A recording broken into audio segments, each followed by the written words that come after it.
Hi friends, welcome back to my channel. ముందుగా అయితే అందరికి నమస్కారం అండి. ఆంధ్రప్రదేశ్ పెన్షన్లకు సంబంధించి ఒక లేటెస్ట్ అప్డేట్ అయితే రావడం జరిగిందండి. సో ప్రతి నెల అయితే 1వ తేదీ పెన్షన్ అనేది పంపిణీ చేయడం జరుగుతుంది ఆంధ్రప్రదేశ్ ప్రభుత్వ రాష్ట్రంలో అయితే. కాకపోతే ఈ మంత్ అనేది ఒకరోజు ముందే పెన్షన్ అనేది పంపిణీ చేయడం జరుగుతుందండి. సో 1వ తేదీ పెన్షన్ పంపిణీ చేయకపోవడానికి కారణాలు ఏమిటి? దానికి గల ఫుల్ డీటెయిల్స్ అయితే ఈ వీడియోలో ఎక్స్‌ప్లెయిన్ చేస్తానండి. పత్రికా పయనం ద్వారా అయితే ఈరోజు ఒక ఆర్టికల్ అయితే పబ్లిష్ చేయడం జరిగింది. ప్రభుత్వం నుంచి అయితే ఒక లేటెస్ట్ అప్డేట్ అయితే రావడం జరిగిందండి. సో ఇది 100% జెన్యూన్ న్యూస్ అండి. సో ఈ వారంలోనే పెన్షన్స్ అనేవి మంజూరీ చేయడం జరుగుతుంది. సో ఈ వారంలో చివరి రోజు ఏదైతే వస్తుందో ఆ రోజునైతే మీకు పెన్షన్ అనేది సచివాలయం సిబ్బంది వచ్చి మీ ఇంటి వద్దనే పెన్షన్ అనేది అందించడం జరుగుతుందండి. సో దానికి సంబంధించి ఫుల్ డీటెయిల్స్ అయితే ఈ వీడియోలో ఎక్స్‌ప్లెయిన్ చేస్తానండి. అంతకంటే ముందు మన ఛానల్ ఎవరైనా ఫస్ట్ టైం విజిట్ చేస్తుంటే ఛానల్ చూసి కంటెంట్ నచ్చినట్లయితే ప్లీజ్ సబ్స్క్రైబ్ చేసి మాకు సపోర్ట్ చేయండి. ఆంధ్రప్రదేశ్ నుంచి వచ్చే లేటెస్ట్ అప్డేట్స్ మీరు మిస్ అవ్వకుండా ఉండాలంటే మన ఛానల్‌ని రెగ్యులర్‌గా ఫాలో చేయండి. సో ఇక లేట్ చేయకుండా అయితే డైరెక్ట్‌గా అయితే వీడియోలోకి వెళ్ళిపోదామండి. సో ముందుగా మీరు స్క్రీన్ పైన చూసుకున్నట్లయితే 31వ తేదీన పెన్షన్ జూన్ 1వ తేదీ ఆదివారం కావడంతో ముందు రోజే అందజేయుట అనైతే పత్రికా ప్రకటన ద్వారా అయితే ఒక ఆర్టికల్ అయితే పబ్లిష్ చేయడం జరిగిందండి. సో మనకి పత్రికా ప్రకటన ద్వారా క్లారిటీగా తెలియజేయడం ఏమిటంటే జూన్ 1వ తేదీన ఆదివారం అయితే రావడం జరుగుతుందండి. సో ప్రతి నెల అయితే 1వ తేదీన పెన్షన్ అనేది పంపిణీ చేస్తారు. కాకపోతే జూన్ 1వ తేదీన సెలవు దినంగా వస్తుంది కాబట్టి సచివాలయం సిబ్బంది గవర్నమెంట్ జాబ్ కాబట్టి వాళ్ళకి సెలవు అనేది ఉంటుందండి. కాబట్టి వాళ్ళకి 1వ తేదీ అనేది పెన్షన్ అనేది పంపిణీ చేయరు లబ్ధిదారులకైతే. సో దానికి బదులుగా అయితే 31వ తేదీన మే 31వ తేదీన శనివారం ఈ వారంలోనైతే పెన్షన్ అనేది లబ్ధిదారులకి వాళ్ళ ఇంటికి వెళ్ళైతే పెన్షన్ అనేది పంపిణీ చేయడం జరుగుతుందనైతే మనకి క్లారిటీగా అయితే తెలియజేయడం జరిగిందండి. సో ముందుగా చూసుకున్నట్లయితే కూటమి ప్రభుత్వం కీలక నిర్ణయం తీసుకునింది. ఎన్టీఆర్ భరోసా పెన్షన్ ఈసారి ఒకరోజు ముందుగానే ఇవ్వనున్నట్లయితే సమాచారం రావడం జరిగింది. అదేవిధంగా ఈ మేరకు అధికారిక యంత్రాంగం బుధవారం వెల్లడించడం జరిగింది. సో మీరు చూస్తున్నారు కదండీ, అధికారులైతే కూడా అఫీషియల్‌గా అయితే అనౌన్స్‌మెంట్ అయితే ఇవ్వడం జరిగింది. బుధవారం అంటే నిన్న అయితే అనౌన్స్‌మెంట్ అయితే ఇవ్వడం జరిగిందండి. జూన్ 1న ఆదివారం కావడంతో మే 31న యథావిధిగా ప్రతి నెల ఎలా జరుగుతుందో పంపిణీ ఉదయం 7 గంటల నుంచి సాయంత్రం 5 గంటల వరకు సచివాలయ సిబ్బంది లబ్ధిదారుల ఇంటికి వెళ్లి పింఛన్ అనేది ఇవ్వడం జరుగుతుందండి. సో మీకు క్లారిటీగా అయితే అర్థమైందనుకుంటున్నాను. సో ఈ మేరకు బ్యాంకు నుంచి సచివాలయం సిబ్బంది వాళ్ళ పెన్షన్ అమౌంట్ కూడా విత్‌డ్రా అనేది చేసుకోవడం జరిగింది. సో 30వ తేదీన అయితే పెన్షన్ డబ్బులనేవి విత్‌డ్రా చేసుకొని 31వ తేదీన యథావిధిగా ఉదయం 7 గంటల నుంచి సాయంత్రం 5 గంటల వరకు అయితే పెన్షన్ అనేది పంపిణీ చేయడం జరుగుతుందండి లబ్ధిదారులకైతే. సో ఒకవేళ మీరు జూన్ 1వ తేదీన గనక పెన్షన్ తీసుకోకపోతే ఏం ఇబ్బంది పడాల్సిన అవసరం అయితే లేదండి. సో మళ్ళీ తిరిగి ఎప్పుడు పంపిణీ చేస్తారు అనే విషయానికి గనక వచ్చినట్లయితే జూన్ 2వ తేదీన అనేది రెండవ రోజు కారణంగా అయితే పెన్షన్ అనేది పంపిణీ చేస్తారండి. ఎవరైనా సరే ముందు రోజు అంటే ఫస్ట్ రోజు పెన్షన్ తీసుకోకుండా గనక ఉండినట్లయితే వాళ్ళకి తిరిగి మళ్ళీ జూన్ 2వ తేదీన అనేది పెన్షన్ అనేది పంపిణీ చేయడం జరుగుతుందండి. సో యథావిధిగా ఉదయం 7 గంటల నుంచి సాయంత్రం 5 గంటల వరకు సచివాలయం సిబ్బంది అయినా మీ ఇంటికి వచ్చి పెన్షన్ అనేది ఇవ్వడం జరుగుతుంది. లేదా మీరు సచివాలయంకి వెళ్ళైనా పెన్షన్ అనేది తీసుకోవచ్చండి. సో మీకు క్లారిటీగా అయితే అర్థమైంది అనుకుంటున్నాను. అలానే ఒక కామెంట్‌లో అయితే ఒక బ్రో అనేది అడగడం జరిగిందండి. సో 3 నెలల పెన్షన్ అనేది ఒకసారి ఇవ్వడం జరుగుతుందనైతే.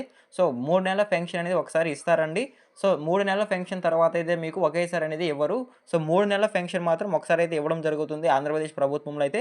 సో మీకు క్లారిటీగా అయితే అర్థమైంది అనుకుంటున్నానండి.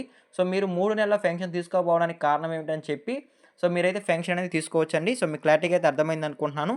అలానే నెక్స్ట్ చూసుకున్నట్లయితే ఎవరైతే 2023 డిసెంబర్ నుంచి 2024 అక్టోబర్ మధ్య ఎన్టీఆర్ భరోసా పెన్షన్ తీసుకుంటూ మరణించినటువంటి భర్త ప్లేస్‌లో వాళ్ళ స్త్రీకి అంటే భార్య పేరు మీద పెన్షన్ పొందేందుకు ఎవరైతే దరఖాస్తులు చేసుకోన్నారో ఈ మధ్య అంటే రీసెంట్‌గా చూసుకున్నట్లయితే ఏప్రిల్ వరకు కూడా దరఖాస్తు చేసుకోవచ్చనైతే అవకాశం కల్పించడం జరిగిందండి. సో ఏప్రిల్ వరకు దరఖాస్తు చేసుకున్న వాళ్ళకి మే మొదటి వారంలో పెన్షన్స్ అనేవి మంజూరు చేయడం జరుగుతుందని చెప్పడం జరిగింది. కాకపోతే ఎవరైతే దరఖాస్తులు చేసుకోన్నారో వాళ్ళ డీటెయిల్స్ అనేవి అంటే భర్త యొక్క డీటెయిల్స్ మరణించిన ఒకటి ధృవీకరణ పత్రం, ఐడీ అవన్నీ అయితే సచివాలయంలో కరెక్ట్ టైంలో ఇవ్వలేకపోయారండి. కొంతమంది మాత్రమే ఇవ్వడం జరిగింది. సో కొంతమందికి ఒకసారి అని పెన్షన్ పంపిణీ చేయడం ఎందుకనైతే ప్రభుత్వం అందరికీ ఒకేసారి పంపిణీ చేయాలనైతే వాళ్ళ దగ్గర అయితే మళ్ళీ ఎవిడెన్స్ అనేది తీసుకోవడం జరిగిందండి. అంటే డాక్యుమెంట్స్ అనేవి మళ్ళీ తీసుకోవడం జరిగింది సచివాలయం సిబ్బంది అనేది. సో వాళ్ళ సిబ్బంది అనేది తీసుకోవడం జరిగిన తర్వాత ఈ పెన్షన్స్ అనేవి మంజూరీ ఎప్పుడు చేస్తారనేది చాలా మందిలో డౌట్ ఉందండి. సో దానికి సంబంధించి కూడా ఒక లేటెస్ట్ అప్డేట్ అయితే రావడం జరిగిందండి. కాకపోతే డేట్ అనేది రివీల్ చేయలేదు. కానీ ఇక్కడ చూసుకున్నట్లయితే మరోవైపు స్వాజ్ కేటగిరీ కింద కొత్తగా 89,788 మందికి 4,000 చొప్పున పెన్షన్ అందజేయనున్నట్లయితే సమాచారం అయితే రావడం జరిగిందండి. దీనివల్ల ప్రభుత్వం ఖజానాపై నెలకు 35.91 కోట్లు అదనంగా భారం పడిందనైతే తెలియజేయడం జరిగింది. సో ఇప్పుడు ఇస్తున్న పెన్షన్ మనీ కంటే ఇంకో కొంచెం మనీ అనేది ఎక్కువ అవుతుందనైతే ప్రభుత్వం చెప్పడం జరుగుతుందండి. సో, మీకు క్లారిటీగా అయితే అర్థమైందనుకుంటున్నాను. కాకపోతే రీసెంట్‌గా పత్రిక ప్రకటన ద్వారా అయితే 1,00,000కు పైగా కొత్త పెన్షన్‌లనేవి జూన్ 12వ తేదీన విడుదల చేస్తున్నట్లయితే సమాచారం రావడం జరిగిందండి. సో, ఎవరైతే వితంతువులు, ఒంటరి మహిళలు, దివ్యాంగులు ఉన్నారో వాళ్ళందరికి కలిపి కొత్త పెన్షన్స్ అనేవి 1,00,000కు పైగా అయితే అందజేస్తున్నట్లయితే సమాచారం రావడం జరిగిందండి. సో, మీకు క్లారిటీగా అయితే అర్థమైందనుకుంటున్నాను.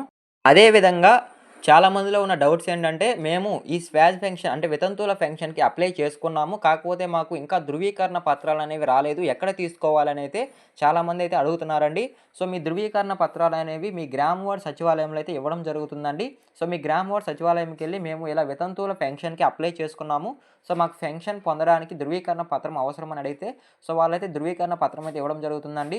సో, ఆ ధృవీకరణ పత్రం చూపించి మీరు వితంతువుల పెన్షన్ 4,000 పెన్షన్ అనేది తీసుకోవడానికైతే అర్హులుగా అయితే ఉంటుంది. సో, మీకు క్లారిటీగా అయితే అర్థమైందనుకుంటున్నానండి. సో, ఈ రకంగా అయితే పెన్షన్ గురించి ప్రభుత్వం అయితే రీసెంట్‌గా అప్డేట్ అయితే రివీల్ చేయడం జరిగిందండి.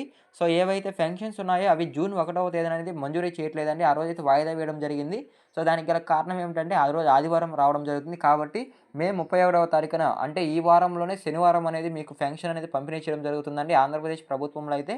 అలానే వితంతువుల పెన్షన్‌కి ఎవరైతే అప్లై చేసుకున్నారో వాళ్ళకి కూడా దాదాపు 89,000 కొత్త పెన్షన్‌లనేవి పంపిణీ చేయడం జరుగుతుంది. దానితో పాటు ఒంటరి మహిళలు, వితంతువులు ఎవరైతే ఉన్నారో వాళ్ళకి కూడా పెన్షన్స్ అనేవి మంజూరు చేయడం జరుగుతుందండి. 4,000 పెన్షన్స్ అనేవి. సో, దానికి గల ఎప్పుడు పంపిణీ చేస్తారనేది డేట్ అనేది రాలేదండి. సో, మే 31వ తేదీ పంపిణీ చేస్తారా? లేదా జూన్ 12వ తేదీన పంపిణీ చేస్తారనే దానిపై అయితే ఇంకా క్లారిటీ రాలేదండి. సో, ఒకవేళ అప్డేట్ వస్తే నేను మరొక ఇంట్రెస్టింగ్ వీడియోతో మీ ముందుకొస్తాను. సో, ఈ వీడియో మీకు నచ్చినట్లయితే ప్లీజ్ లైక్ చేసి వెళ్ళండండి. సో, మీరు లైక్ చేయడం ద్వారా ఈ వీడియో పెన్షన్ గురించి మరికొందరికి రికమెండ్ అయ్యే అవకాశం ఉంది. వాళ్ళు కూడా ఈ యూజ్‌ఫుల్ ఇన్ఫర్మేషన్ అనేది తెలుసుకోవడానికి అవకాశం ఉంటుంది. సో, వీడియో ఎండ్ వరకు ఉంటే థాంక్ యూ ఫర్ వాచింగ్ అండి. సో, మరొక ఇంట్రెస్టింగ్ వీడియోతో మీ ముందుకు వస్తాను. అంతవరకు జై హింద్.